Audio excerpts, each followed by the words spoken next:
आइए आज का हम लोग विषय डिस्कस करते हैं यज्ञ एंड प्रोजेक्ट मैनेजमेंट। आपको सुनकर ये अजीब लगा होगा कि ये कैसे हो सकता है।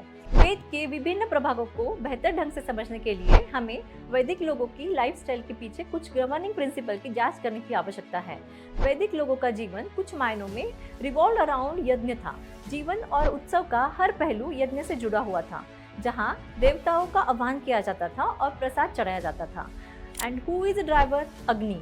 ये यज्ञ किसी व्यक्ति का विकास, भौतिक आशीर्वाद, धन, स्वास्थ्य और समग्रता के लिए किए गए थे। इन्हें स्वयं पर और समग्र रूप से समाज पर बरसाए गए इनाम के प्रति कृतज्ञता की अभिव्यक्ति के रूप में भी प्रदर्शित किया जाता था। वैदिक ज्ञान के एक बड़े भंडार ने यज्ञ संबंधी अनुष्ठानों को करने के लिए एक प्रॉपर प्रोसीजर थी।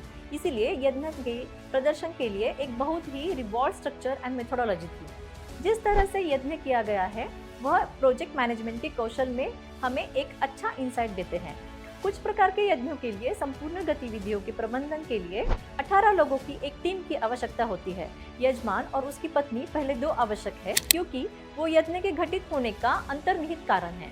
यज्ञ करने के लिए 4 लोगों के 4 समूह वाले 16 और लोगों की आवश्यकता होती है। पहले समूह को होत्रगण कहा जाता है, जिसमें 4 लोग, एक मुखिया और 3 सहायक होते हैं, जो ऋग्वेद के विशेषज्ञ होते हैं। वे ऋग्वेद के प्रासंगिक भजनों का उच्चारण करके इच्छित देवता का आह्वान करते हैं। 4 के दूसरे समूह को अध्वर्यु कहा जाता है, जिनका काम वास्तव में अनुष्ठान करना और प्रसाद चढ़ाना है। वे यजुर्वेद के विशेषज्ञ हैं और यजुर्वेद से संबंधित मंत्रों और निर्धारित प्रथाओं का उपयोग करते हैं। सामवेद के 4 विशेषज्ञों के तीसरे समूह को उदात्तगण कहा जाता है। वे सामवेद के प्रासंगिक मंत्रों का चयन करते हैं और आह्वान किए गए देवता की स्तुति में गाते हैं।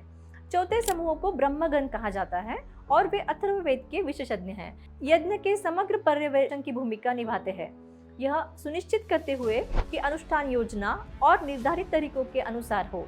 वे हस्तक्षेप करते हैं और किसी भी विचलन को सुधारते हैं और अनुष्ठान के संचालन के दौरान उभरने वाले मुद्दों का समाधान भी करते हैं।